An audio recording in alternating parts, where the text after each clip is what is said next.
அனைவருக்கும் வணக்கம்.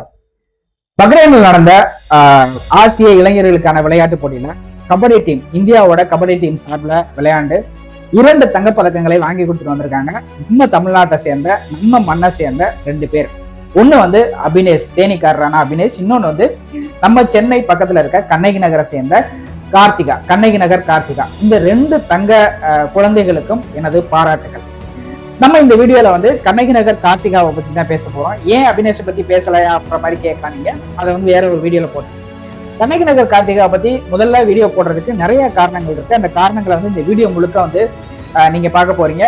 கண்ணகி நகர் தான் என் பிராண்டு, கண்ணகி நகர் கார்த்திகானே இனிமேல் நீங்க கூப்பிடலாம் அப்படின்னு சொல்லிட்டு எல்லாருக்கும் வந்து தன்னோட வெற்றியோட புன்னகையோட ஒரு வேண்டுகோள் வச்சிருக்காங்க கண்ணகி நகர் கார்த்திகா. இந்த வீடியோ முழுக்க அவங்க கடந்து வந்த பாதை, அவங்களோட குழந்தை பருவம், அவங்க எப்படி பயிற்சி எடுத்துக்கிறாங்க, அவங்க என்னென்னலாம் பண்ணாங்க இந்த வெற்றி அடையிறதுக்கு அப்படிங்கிறது அந்த வீடியோ முழுக்க பார்க்கலாம்.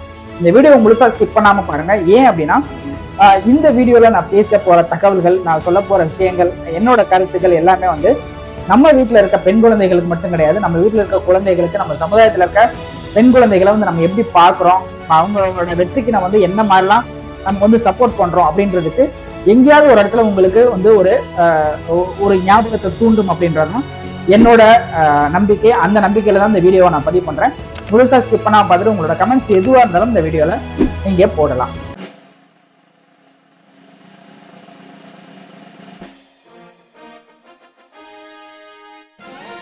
கண்ணகி நகர் கார்த்திகாவுக்கு இதயம் பூர்வமான வாழ்த்துக்கள்.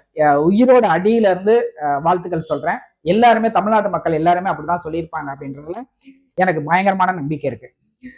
கண்ணகி நகர் கார்த்திகா யாரு அப்படின்ற அந்த ஒரு பின்னாடி போகும். கண்ணகி நகர் கார்த்திகாவுக்கு இன்னைக்கு வந்து 18 வயசு, 12வது படிக்கிறாங்க.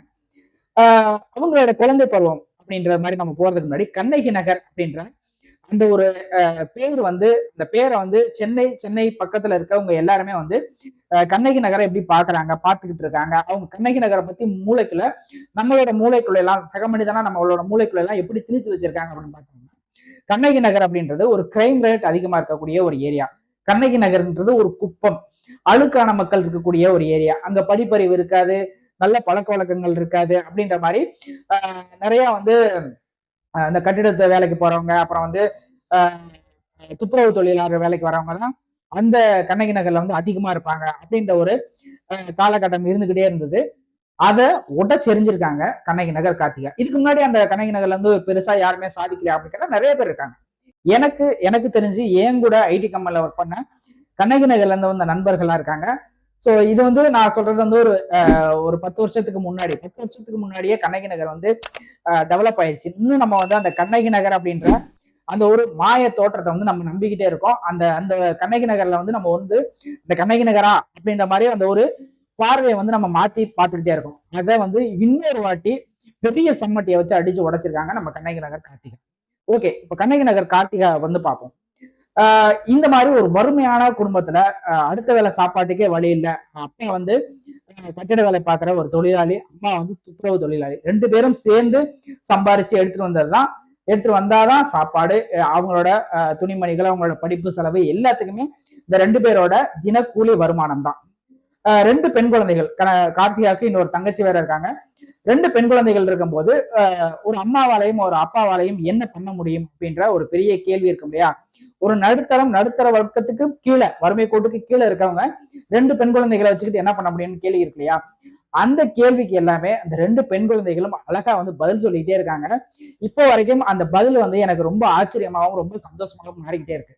சின்ன வயசுல இருந்தே கார்த்திகாவுக்கு வந்து, அதாவது கண்ணகி நகர் கார்த்திகாவுக்கு வந்து விளையாட்டுல வந்து அதிக ஆர்வம். எந்தெந்த விளையாட்டுக்கெல்லாம் கூப்பிடுறாங்களோ அந்த விளையாட்டுல எல்லாம் போய் விளையாண்டு ஜெயிச்சுட்டு வந்துடுறது. இதுதான் கார்த்திகாவோட ஒரு ஹாபியாவே இருந்திருக்கு. படிப்புல மட்டும் குறைவா அப்படின்னு கேட்டோம்னா, படிப்புலையும் கண்ணகி நகர் கார்த்திகை வந்து புலிதாங்க. இப்போ கண்ணகி நகர் கார்த்திகை வந்து 6வது படிச்சுட்டு இருக்காங்க. 12 வயசுல வந்து அவங்களுக்கு என்ன தோணிருக்கு அப்படின்னா, நான் வந்து கபடி விளையாடணும் போல எனக்கு ஆசையா இருக்கு, கபடியில வந்து நான் ஒரு பெரிய ஆளாகிறேன் அப்படின்ற ஒரு நம்பிக்கை இருக்கு, எனக்கு கபடி விளையாட்டு ரொம்ப பிடிச்சிருக்கு அப்படின்னு சொல்லிட்டு தன்னோட விருப்பத்தை வந்து தன்னோட பெற்றோர்கள்ட்ட சொல்றாங்க. 2 பெண் குழந்தைகள் பெற்ற பெற்றோர்களோட மனநிலை எப்படி இருக்கும் அப்படின்னு பாத்தீங்கன்னா, இந்த 2 பிள்ளைங்களையும் நல்லபடியா வளர்த்தணும், இந்த 2 பிள்ளைங்களுக்கும் ஒரு நம்மளால முடிஞ்ச ஒரு பணமோ நகையை சேர்த்து வச்சிடணும், இந்த கல்யாணத்துக்கு உதவும், இந்த 2 குழந்தைகள் பெண் குழந்தைகளுக்கும் நம்ம ஏதாவது வீடு வாசல் வாங்கி சொத்துக்களா சேர்த்து வச்சிடணும். ஏன்னா அந்த பிள்ளைங்க வந்து போராட்டத்துல அசிங்கப்பட்டு இருக்கக்கூடாது. இதை தவிர இந்த 2 பெண் குழந்தைகளை பெற்ற பெற்றோர்களுக்கு வந்து பெருசாலாம் வந்து யோசிக்க முடியாது, இந்த சமுதாயமும் யோசிக்க கூடாது. பக்கத்துல இருந்து பாக்குறவங்க எல்லாருமே அந்த 2 பொம்பளை பிள்ளைங்க பிறந்ததுல இருந்தே என்ன சொல்லுவாங்க அப்படின்னா, "அப்பா 2 பொம்பளை பிள்ளைய பிறந்துட்டா, இதுக்கப்புறம் நீ இப்படி இருக்கணும், அப்படி இருக்கணும்" அப்படின்னு சொல்லிட்டு எதா இருந்தாலும் நம்ம வந்து ஒரு புது துணி கூட வாங்க விட மாட்டாங்க. புது துணி வாங்கினா இந்த புது ட்ரெஸ் வாங்குற காசுக்கு அந்த குழந்தைகளுக்கு ஏதாவது வாங்கி வச்சிருக்கலாமே, ஒரு நகையை சேர்த்து வச்சிருக்கலாமே, அப்படி மாதிரி எப்ப பார்த்தாலும் இதே பேசிக்கிட்டு இருப்பாங்க. இந்த மன உளைச்சல் வந்து நம்ம வெளியில வர்றதே ஒரு பெரிய விஷயமா இருக்கும். அதுக்கு ஒரே ஆறுதல் வந்து அந்த 2 பெண் குழந்தைகளோட வளர்ச்சியும் அவங்களோட வெற்றியுமா தான் இருக்கும் அப்படின்றது. எனக்கு 2 பெண் குழந்தைகள் இருக்கு, எனக்கு தெரியும். இப்போ இந்த கண்ணகி நகர் கார்த்திகை வந்து தன்னோட 6வது படிக்கும்போது, அதாவது 12 வயசுல போய் அம்மா கிட்ட சொல்றாங்க. அம்மா வந்து என்ன சொல்றாங்க அப்படின்னு பாத்தீங்கன்னா, நீ தாராளமா உனக்கு பிடிச்சிருந்ததுன்னா நீ தாராளமா பண்ணு, உனக்கு நம்பிக்கை இருக்கா அப்படின்ற மாதிரி கேக்குறாங்க. எனக்கு நம்பிக்கை இருக்குமா, நான் ஜெயிச்சிருவேமா அப்படின்னு சொல்லும்போது, ஓகே நீ தாராளமா பண்ணு அப்படின்னு சொல்லுவாங்க.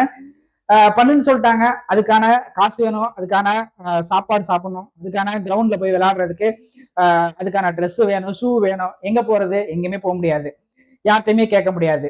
தன்னோட அப்பாவோட பழைய ஷூவை எடுத்துட்டு அந்த பயிற்சியில எல்லாம் போவாங்களாம். அவங்க சின்ன வயசுல, அதாவது அந்த 12 வயசுல அப்பாவோட பழைய ஷூ, புது ஷூ கூட கிடையாது, பழைய ஷூ எடுத்துட்டு அந்த பயிற்சி போவாங்க.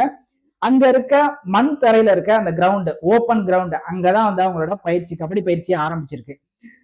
அம்மாவால எவ்வளவுதான் காசை செலவு பண்ண முடியும், அவங்களோட சக்திக்கு தகுந்த மாதிரி அவங்களால போதிய அளவுக்கு வந்து இருக்கிறது எல்லாத்தையுமே போட்டு அவங்களுக்கு அந்த கபடி விளையாடுறதுக்கு உதவி பண்ணிட்டே இருந்திருக்காங்க, செலவு பண்ணிட்டே இருந்திருக்காங்க. அது முடியல, அது ஒரு கட்டத்துல வந்து அதால முடியல அப்படின்னு சொல்லும் போதுதான் இன்னொரு கேரக்டர் வந்து உள்ள வராங்க. அந்த கேரக்டர் தான் வந்து ராஜி அப்படின்ற ஒரு பயிற்சியாளர். இந்த ராஜி அப்படின்ற பயிற்சியாளருக்கு வந்து முதல்ல வந்து எங்களோட நன்றி கலந்த வணக்கம்.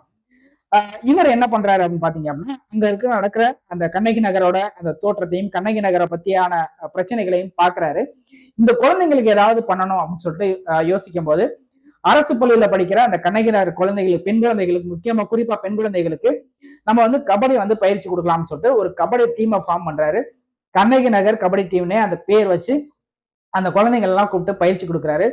அந்த குழந்தைங்களை கூப்பிட்டு பயிற்சி கொடுத்ததுல ஒரு பெரிய குழந்தை தான் நம்ம கண்ணகி நகர் கார்த்திகா. விளையாடுறாங்க, போறாங்க, எல்லா போட்டியிலுமே ஜெயிக்கிறாங்க. இவங்க போற போட்டி எல்லாமே வந்து கலந்துக்கிற போட்டி எல்லாமே ஜெயிக்கிற இந்த ஒரு சூழ்நிலை வருது. நிறைய கப் அடிக்கிறாங்க, நிறைய மெடல் வாங்குறாங்க, நிறைய பாராட்டுகள் குமிஞ்சுக்கிட்டே இருக்கு. அடுத்தடுத்த கட்டத்துக்கு போய்கிட்டே இருக்காங்க. அடுத்தடுத்த கட்டம்னா சாதாரண கட்டம் கிடையாது. ஒரு கட்டத்துல வந்து தமிழ்நாடு டீமோட கபடி கேப்டனாவே வந்து கபடி டீமுக்கான கேப்டனாவே வந்து உயர்ந்து நிக்கிறாங்க. தொடர்ந்து 4 வருஷமா கபடி டீமோட கேப்டனா இருந்திருக்காங்க. இது வந்து எவ்வளவு பெரிய சாதனை. இது வந்து இந்த சாதனை பண்றதுக்கு அவங்க 30-40 வயசுலாம் ஆகலைங்க. நம்ம வந்து ஒரு பெரிய லெவல்ல வந்து இமேஜின் பண்ண முடியாது. சின்ன குழந்தை, +2 படிக்கக்கூடிய குழந்தை. அந்த குழந்தைக்கு வந்து இப்பதான் +2. அவங்க வந்து தமிழ்நாடு கேப்டனா இருக்கும்போது 10th +1 படிச்சுட்டு இருந்திருப்பாங்க. சோ அந்த டைம்ல அந்த குழந்தைக்கு என்ன தெரியும்? அதுதான் இங்க கண்ணகி நகர் கார்த்திகாவோட பெரிய பிளஸ் பாயிண்ட். அவங்களோட ஒரு பெரிய அந்த தங்க மகள், தெய்வ குழந்தை அப்படின்ற மாதிரிலாம் சொல்றோம் இல்லையா? சோ அதுதான் கண்ணகி நகர் கார்த்திகா. அந்த சின்ன வயசுலயே வந்து தமிழ்நாடு டீமே லீட் பண்ற அந்த ஒரு மன தைரியமும் அந்த ஒரு முதிர்ச்சியான அந்த பக்குவமும் வந்து அவங்களுக்கு இருந்திருக்கு. அதோட படிப்படியா வளர்ந்துதான் இந்தியன் டீம்ல செலக்ட் ஆகுறாங்க. இந்தியன் டீம்ல செலக்ட் ஆகி ஏசியன் கேமுக்கு போறாங்க. பக்ரைனில் நடந்த கபடி போட்டியில வந்து தன்னோட பயங்கரமான பங்களிப்பை கொடுத்து அவங்க வந்து இன்னைக்கு கண்ணகி நகர் கார்த்திகா அப்படின்னு சொல்லிட்டு ஒரு இமாலய ஒரு பேரோட, இமாலய சாதனையோட ஒரு பெரிய உயரத்துல நிக்கிறாங்க. கண்ணகி நகர் கார்த்திகா வந்து சாதாரணமா வந்து ஒரு ஏசியன் டீம்ல பார்ட்டிசிபேட் பண்ண ஒரு இந்தியன் டீம் பிளேயர் மட்டும் கிடையாது. இந்தியன் கபடி டீமுக்கு வந்து வைஸ் கேப்டன், துணை கேப்டன் அப்படின்ற அந்த ஒரு பதவியையும் அவங்க வகிர்த்திருக்காங்க. 12வது படிக்கிற குழந்தை இந்திய டீமுக்கு வந்து அண்டர் 18 கேட்டகரியில இந்திய டீமுக்கு வந்து ஒரு வைஸ் கேப்டனா அப்படின்னு சொல்லிட்டு நினைச்சாலே வந்து என்ன சொல்றதுன்னே தெரியல. ஒரு பயங்கரமான ஒரு பூஸ்பம் மூமெண்டா தான் இருக்கு நம்ம நினைக்க. சோ அந்த அளவுக்கு இந்த தங்கமகளோட சாதனைகள் இருக்கு அப்படின்றதான் நான் பாக்குறேன். அவங்க ஜெயிச்சுட்டு வராங்க. ஜெயிச்சுட்டு வரும்போது தமிழ்நாடே வந்து பயங்கரமா கொண்டாடுறாங்க. கண்ணகி நகர் வந்து கொண்டாட்ட பூமியா மாறுது.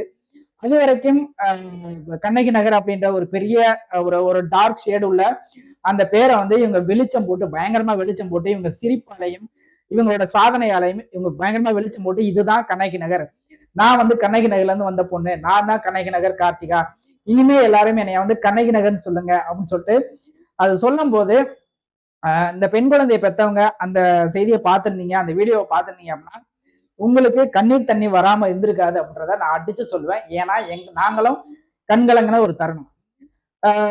முதலமைச்சரும் துணை முதலமைச்சரும் கூப்பிட்டு 25 லட்ச ரூபா கொடுத்துருக்காங்க. +2 இப்ப படிச்சுட்டு இருக்காங்க. டிகிரி முடிச்ச முன்னாடி உங்களுக்கு அரசு வேலை உறுதியா கொடுத்துருக்கோம் அப்படின்ற மாதிரி சொல்லியிருக்காங்க. ஒரு வீடு ஒண்ணு கொடுக்குறேன் அப்படின்ற மாதிரிலாம் சொல்லியிருக்காங்க. இது வந்து ஒரு அவங்களோட வெற்றிக்கு மட்டும் கிடையாது, அவங்க எந்த இடத்துல இருந்து வெளியில வர்றாங்க அப்படின்றதுக்கான ஒரு சின்ன டோக்கன் ஆஃப் அப்ரிசியேஷன் மாதிரி தான் நான் பாக்குறேன். இந்த இந்த அப்ரிசியேஷன் பத்தாது அப்படின்றதான் என்னோட இது. எல்லா தலைவர்களும் தமிழிசை சவுந்தரராஜன் அக்கா வந்து போய் பாராட்டி இருக்காங்க. திருமாவளவன் வந்து போய் வீடியோ கால்ல வந்து இமிடியேட்டா கூப்பிட்டு வாழ்த்துக்கள் சொன்னாங்க. இந்த மாதிரி எல்லா தலைவர்களுமே வந்து கண்ணகி நகர் கார்த்திகா வந்து கொண்டாடிக்கிட்டு இருக்காங்க. குறிப்பா கண்ணகி நகர் அந்த ஏரியால இருக்க ஆட்டோ சங்கம் வந்து ஆட்டோ ஓட்டுநர்கள் சங்கம் வந்து இதை வந்து ஒரு பெரிய கிராண்டா ஒரு செலிப்ரேட் பண்ணியிருக்காங்க.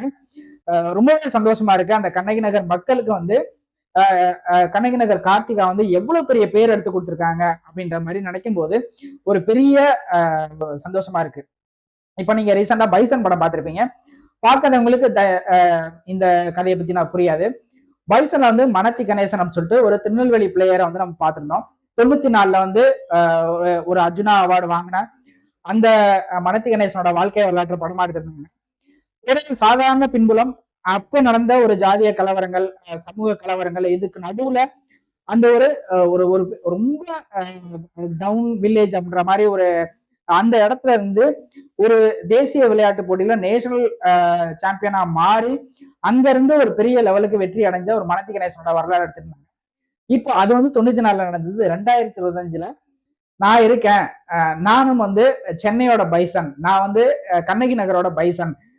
நீங்க தென்னாட்டுலதான் வந்து அந்த மாதிரி சூழல் எல்லாம் நீங்க வெளியில வருவீங்களா? நாங்களும் வெளியில வருவோம் அப்படின்னு சொல்லிட்டு நான் தான் வந்து கண்ணகி நகர் பைசன் அப்படின்னு சொல்லிட்டு இப்போ அந்த படம் வெற்றிகரமா ஓடிக்கிட்டு இருக்கும் போதே அந்த படத்தை பார்த்தவங்களுக்கு எல்லாம் அப்படியே வந்து கார்த்திகா வந்து எப்படியெல்லாம் கஷ்டப்பட்டு முன்னுக்கு வந்திருப்பாங்க அப்படின்றத அப்படியே கண் முன்னாடி நிறுத்துறாங்க கண்ணகி நகர் கார்த்திகா. பெண் குழந்தைகளை எப்படி வளர்க்கணும், எப்படி போற்றணும், எப்படி வந்து என்கரேஜ் பண்ணணும் அப்படின்னு சொல்லிட்டு நிறைய குழப்பங்கள் இருந்துகிட்டே இருக்கும். நம்ம வந்து இந்த 2 காது இருக்கிறதுனால ஒரு 2000-3000 பேர்கிட்டயாவது நம்ம வந்து அட்வைஸ் கேட்போம். வேற வழி இல்லாம கேட்க வேண்டிய சூழ்நிலைகள்லாம் வரும். அதெல்லாம் தாண்டி உங்க குழந்தைகள் வந்து எதை நோக்கி போறாங்க, உங்க குழந்தைகள் வந்து எதுக்கு ஆசைப்படுறாங்க, உங்க குழந்தைகளோட வெற்றி வந்து எப்படி இருக்கும் அப்படின்னு சொல்லிட்டு கொஞ்சம் இமேஜினேஷன் பண்ணி பாருங்க. அந்த கற்பனை வந்து உங்களுக்கு சரியா பட்டது, உங்க பெண் குழந்தைகள் வந்து சரியான பாதையில போறாங்க அப்படின்னா அவங்களுக்கு உத்வேகம் கொடுக்கக்கூடிய, அவங்களுக்கு வந்து சப்போர்ட்டா நிக்கக்கூடிய முதல் ஆளா அம்மாவோ அப்பாவோ 2 பேர்த்துல யாரோ ஒருத்தங்க தான் நிக்கணும். இந்த 2 பேரும் சப்போர்ட் பண்ணல அப்படின்னா அந்த குழந்தை வந்து வெளியில வர்றது கொஞ்சம் கஷ்டமா இருக்கும். வந்துருவாங்க, எப்படியாவது வந்துருவாங்க, எப்படியாவது எங்கேயாவது பிடிச்சி எதையாவது ஒரு வேற பிடிச்சி வந்துருவாங்க. ஆனா அடி வேறு ஆணி வேறுங்கிறது பெற்றோர்கள் மட்டும்தான். ஸோ தயவு செஞ்சு இந்த வீடியோ பார்த்துக்கிட்டு இருக்க எந்த பெற்றோர்களா இருந்தாலும் நம்ம வீட்டுல இருக்க குழந்தைகளை வந்து அவங்க ஏதாவது ஒரு துறையில சாதிக்கணும்னு நினைச்சா அவங்க நம்மளால முடிஞ்ச அளவுக்கு அவங்களுக்கு சப்போர்ட் பண்ணாங்கன்னா அவங்களோட திறமையை வச்சுக்கிட்டு அவங்களோட உழைப்பையும் வச்சுக்கிட்டு அவங்க வந்து வேற ஒரு லெவலுக்கு ரீச் ஆயிடுவாங்க அப்படின்றதுக்கு இப்போதைக்கு உள்ள சமீபத்துக்கு உள்ள ஒரு பெரிய முன்னுதாரணம் பாத்தீங்கன்னா கண்ணகி நகர் கார்த்திகா. கண்ணகி நகர் கார்த்திகா கடைசியில சொன்னதான் எனக்கு வந்து இப்ப நாங்க வந்து வேலை எங்கேயாவது தேடி போனோம்னா நீங்க வந்து கண்ணகி நகரா, நீங்க வந்து அந்த ஸ்லம் போர்டா, நீங்களா எப்படி இங்க வரீங்க அப்படின்ற மாதிரிலாம் கேள்வி கேட்பாங்க. நான் இப்ப கவர்மெண்ட் வேலை வாங்கி உறுதி ஆயிடுச்சு. அதாவது டிகிரி முடிச்சாலும் உங்களுக்கு கன்ஃபார்ம் பண்ற மாதிரி தான். நான் கவர்மெண்ட் வேலை பார்க்க போறேன். இதுக்கப்புறம் என்னை வந்து கண்ணகி நகர் கார்த்திகான்னு தானே கூப்பிடணும். எங்க மக்களும் அப்படிதான் என்னை கூப்பிடுவாங்க.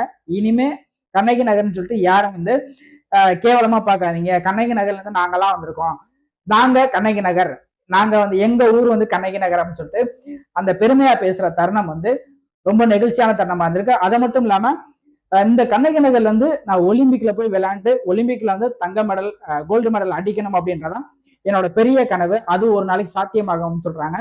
அது கூடிய விரைவிலே சாத்தியமாகும். தமிழர்கள் மட்டும் கிடையாது, உலகத்துல இருக்க அத்தனை தமிழ் நெஞ்சங்களும் உங்களுக்கு இதை வந்து அட்வான்ஸாவே நாங்க வந்து விஷ் பண்ணிடுறோம். நீங்க ஒலிம்பிக்ல கலந்துக்கிட்டு தங்க மங்கையா நீங்க வந்து தமிழ்நாட்டுக்கு திரும்ப வரணும். கண்ணகி நகர் கார்த்திகாவே நீங்க வாழணும். கண்ணகி நகர்ல இன்னும் நிறைய கார்த்திகாக்களை உருவாக்கணும் அப்படின்றதான் என்னோட விருப்பமும் இந்த வீடியோ பார்க்குறவங்களுக்கு விருப்பமா இருக்கும். இந்த வீடியோ முழுசா ஸ்கிப் பண்ணாம பார்த்தவங்களுக்கு ரொம்ப நன்றி.